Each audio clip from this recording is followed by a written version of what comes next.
Welcome to Create, Build, Manage, the Entrepreneur's Toolbox. Welcome to Create, Build, Manage on BizTV. I'm Kelly Phillips. Today we have a great guest for you. Vanessa Lopez is a licensed funeral director in New York City. She's committed to empathetic and compassionate funeral planning and has some suggestions about how we handle the process of death and dying. Stick around. We'll be right back with more Create, Build, Manage on BizTV.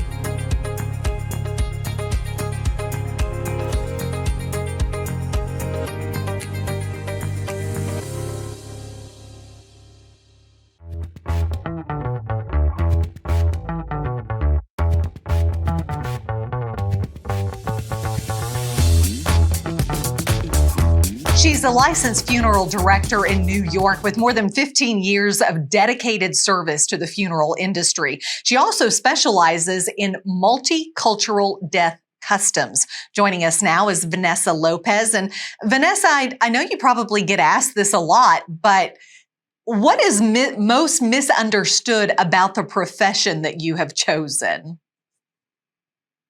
First of all, thank you everybody for having me here. It's a pleasure to share this information with everyone. I would say as far as the funeral industry goes, one of the biggest misconceptions and sort of myths would have to be surrounding the process of cremation. I have a lot of families that come to me and they want that reassurance that the person that they are receiving is the person that they know. As we know, cremation is a final process, final method of disposition. So the person that comes to me is a completely different sort of person that is returned to the families. So they always want to make sure, how do I know for a fact that these are the ashes of my loved one? So that is probably one of the biggest misconceptions that we have right now in the funeral industry. And I always let my clients know, we work with crematories that are certified crematories in their state, and they have to abide by very strict rules and regulations. One of the common questions that I get from families is, how do I know that my loved one is being cremated by themselves, not with other strangers being cremated at the same time? And that is one of the reassurance that I give to families. Every crematory that works within your state has to follow particular guidelines, and every individual is cremated by themselves, individually, in their own particular retort. There will not be more than one person being cremated at the same time. Cremation is a process that could take up to 3 hours. And once the cremation process is completed, then the crematory attendants have to process those ashes. They have to create a certificate number. They also have to create a cremation certificate. So all of these protocols are put in place so that families can rest assured that the cremation process is a transparent kind of process. And there are different ways in which a family can also be present and do what is known as a cremation with a witnessing, in which the crematory allows the family to go into the back end of the crematory and see their loved one being placed into what is known as a retort. This is another additional sort of layer of confirmation that a family has that only their loved one is being cremated at that particular moment, and that you are not going to be receiving the ashes of a complete and total stranger. So I would say, since cremation is one of our most predominant forms of disposition across the United States, clients, families always want that reassurance. They want to know that it is their loved one that they are receiving back from the funeral home and from the crematory that they are taken to. So I would say currently at this time, that would be one of the biggest sort of misunderstood processes that have to do with the funeral industry. because families they give you their loved one. They put their loved one in your care. And when they come back to the funeral home, you are returning to them ashes. So they want to have that sort of reassurance from the funeral director, from the funeral home, that they are indeed getting the ashes of their loved one back. So I would say that would be one of the common questions that I get from families is, how can you reassure me that I will be receiving my loved one back from the crematory and not a completely different person? Is this something that you always knew you wanted to get into? You seem to have a lot of passion and understanding what people are going through when they give you their loved one. Yes. It takes a particular person to be a funeral director. You have to be very empathetic. You have to have a lot of compassion with the families that you are dealing with. Every situation is different circumstances under which the person passed away. So you always have to be very open. Number one, to listening. You always have to have compassion with the families that you are working with. You have to be a very strong-minded individual, because not every family that comes to you has had a loved one that has passed away from natural causes. You have families that have lost a loved one due to suicide or overdose addiction or homicide victim. So these are cases that are incredibly, incredibly difficult for families to navigate. So it takes a very particular person to deal with these kinds of situations. I've been in the funeral industry for over 15 years. And for me, it was definitely a calling. It was a calling to serve the public. It was a calling to help people through the most difficult moments of their lives. So when they come to me, it is an honor to serve my families. It is an honor to serve the community, because as a funeral director, you have to do everything that you can to remove some of that uncertainty, remove some of that stress, remove all of those sort of preconceived notions that they have when they walk into a funeral home.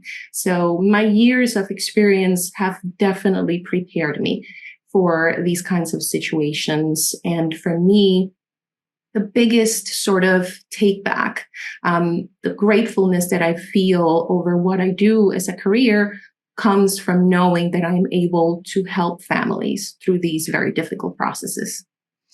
If you could change the way America handles the process of death and dying, how would you change it? I would say the number one thing is to promote an open dialogue. Have an open dialogue with your family, with your loved ones, of what you feel are the plans that you want to put in place to cover what would be your own process of dying. This is something that we don't have enough of in our society. We don't have these conversations with our families. We don't have these conversations with our spouses, with our parents. And when the moment comes, then it becomes a situation that is completely filled by all of these emotions that are so overwhelming, so overpowering, that we know very little of. The majority of the families that I work with, they tell me, I've never done this before. We can prepare for these situations beforehand if we have an open dialogue with our friends, with our family. I would say that would be the number one thing that we need to change as an American society. Then I would say the second most important thing would be for funeral directors to see themselves as a point of reference, see themselves full with this knowledge that they can then pass on to these families to help them through these very difficult situations. So number one, I would say, is promote an open dialogue between you and your family, especially if you are going through long-term illness, especially if you don't have the financial means at this point in time to cover an unexpected passing of one of your loved ones. So I would say those are two of the main things that we need to address as an American society. We need to step away from this sort of belief that, oh, if I speak about death, then I'm bringing it up onto myself. This is something that is sort of at the back end of my mind. We need to bring that forward because this is an eventuality that we need to be prepared for as an individual, as a family, because the more you know, the more educated you are, the more knowledge that you have about the process, the easier it's going to be when that moment actually arrives. So definitely fostering this open dialogue is very much needed here in the United States as a whole. I would say, secondly, funeral homes to not just know the information as far as your traditional funeral services, but also organizations that would be available for families that are having financial difficulties and cannot cover the cost of a funeral. How myself as a funeral director, how can I access this network in which I can then provide other means for families to cope with what it is that they're going through? To be able to offer grief support services to families, to be able also to provide them a sort of network that they can rely on, have family and friends around them that can help them, that can provide them with a nurturing environment so that they don't feel like they are going through this process alone. Many people come to me pretty much telling me, I am alone in this process. How can you help me? Let me stop you right there because I know we need to go to break, but we'll come back and talk more. So stay with us. Vanessa Lopez coming up more next.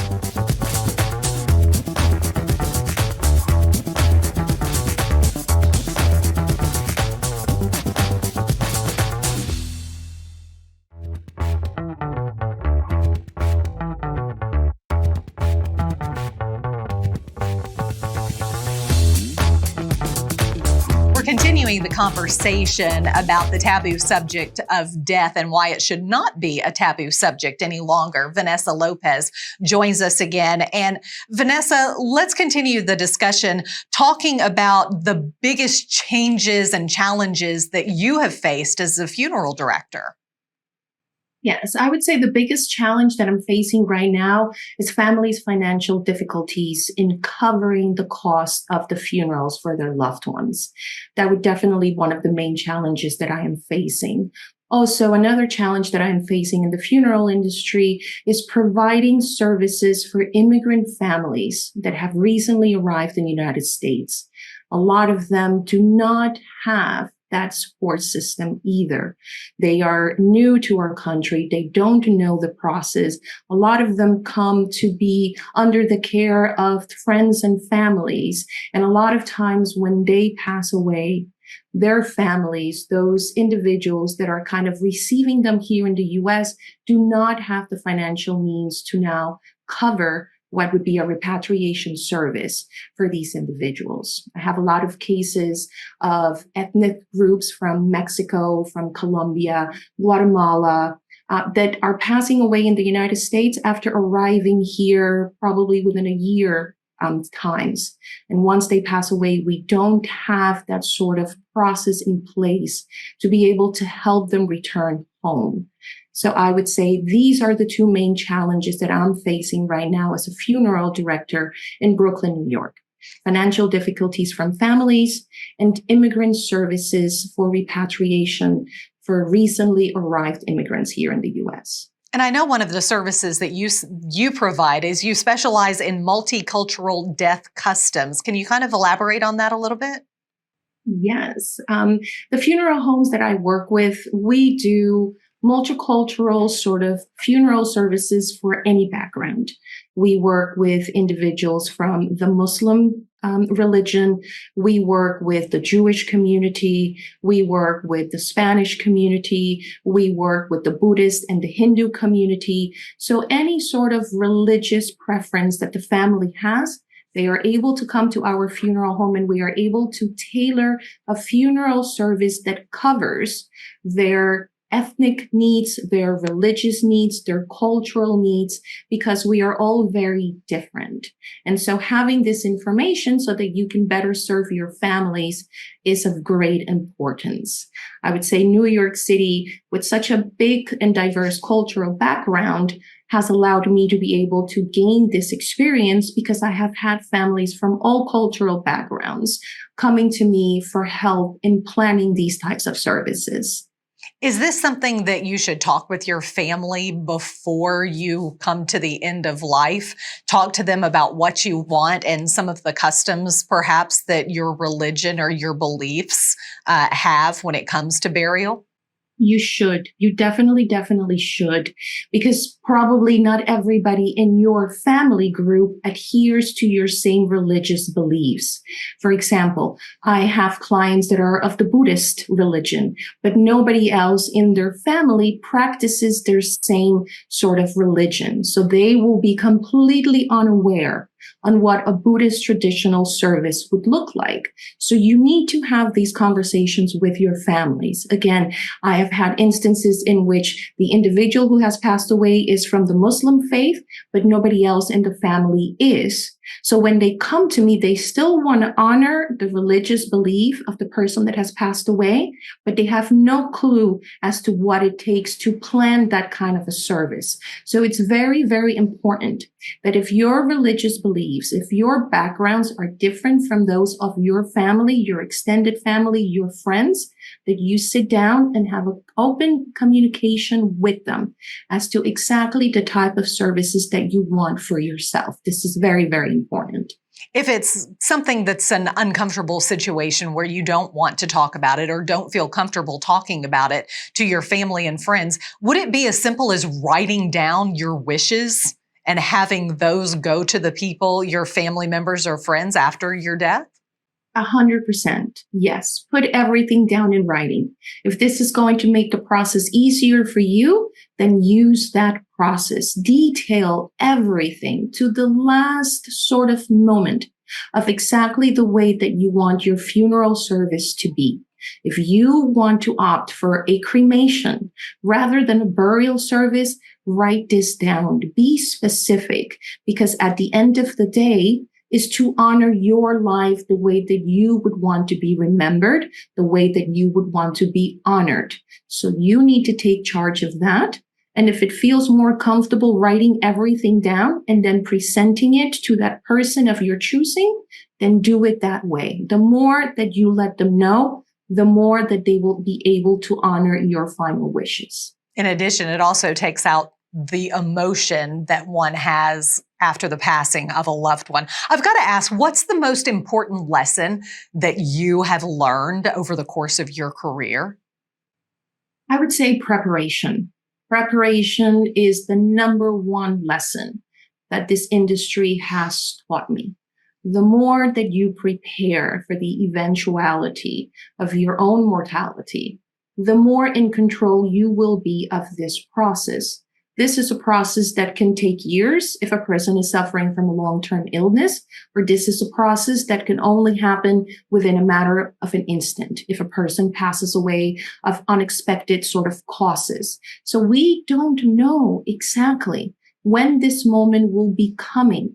So the more prepared that we are, the more that we educate ourselves, the more that we look for options available to ourselves, the easier this moment will be. If we wait till right there and then a moment that is already so difficult, so stressful for your family to go through becomes even more and more of a challenging situation for your families to deal with if you don't prepare for it. I would say that's the number one lesson that this field has taught me.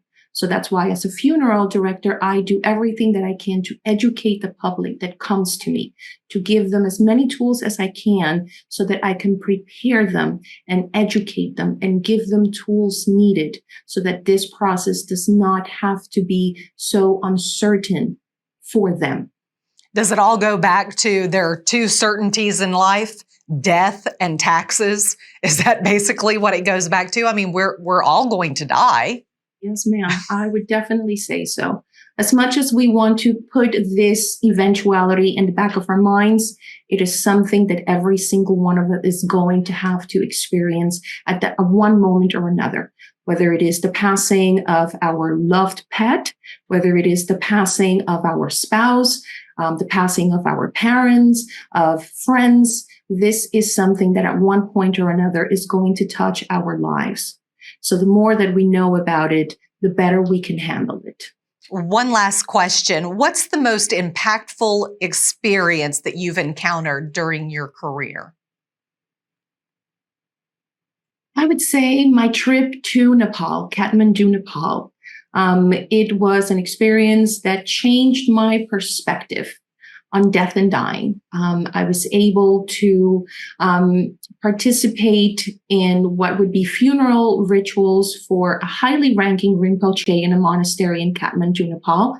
His name was Tenga Rinpoche. He was a very, very beloved master in Kathmandu. And sort of his practices had to do with death practices.